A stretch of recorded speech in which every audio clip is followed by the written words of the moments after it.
বাংলা একটা প্রবাদ বেরিয়েছে যে ভাতারের ভাত খাবো না মা বন্যা বাবা, আর নাঙ্গের ভাতে বেগুন পোড়া মজা লেগে। আরে বাবা, তাই তো তোমার অপরূপ সুন্দর দৃশ্যটাকে দুচোখ ভরে দেখতে এলাম। আরে আরে আরে, তোমরা অপরাধীর মধ্যে এভাবে ঘুরে দাঁড়িয়ে আছে কেন?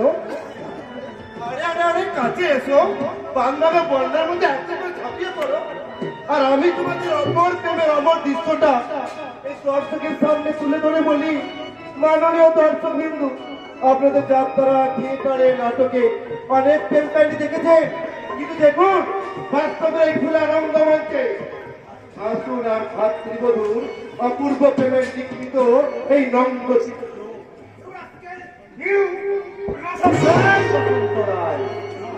ভাইয়ের সম্পর্কটাকে তুমি নিজেই কলঙ্কিত করেছো, তাই ইচ্ছা করলে ভাইয়ের সম্পর্কটা মুছে ফেলে তোমার হাতটা ভেঙে কুচে দিতে পারো। ভাই বলেন স্বীকারই করি না। তা করবে কেন, তা করবে কেন? আরে বাবা, তুমি ব্যারিস্টার ভদ্রলোক আর আমি বললাম কুলি, তাই কুলিটাকে ভাই বলে ভাবে তোমার ঘৃণা হয়, কিন্তু এই কুলিটার বউটাকে মানে আমার সেকেন্ড হ্যান্ড মালটাকে নিজের বউ বলতে তোমার এতটুকু লজ্জা হয় না?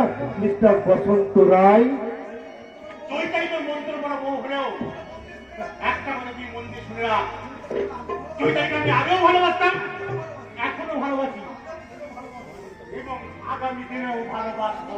ভেঙে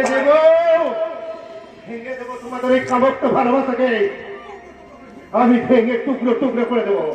সেটা তুমি কখনো কোনোদিনই পারবে না।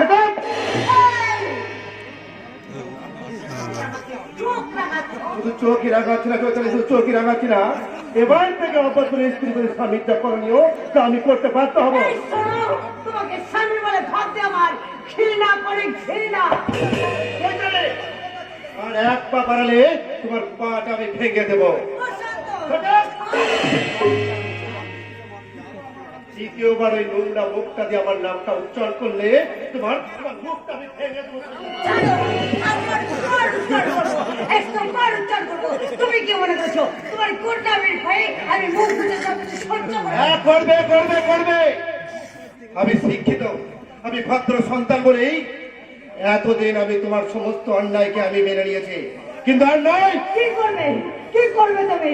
এবার থেকে এই তোমার মতো অবাধ্য স্ত্রীকে শায়েস্তা করতে হয়, তার জন্য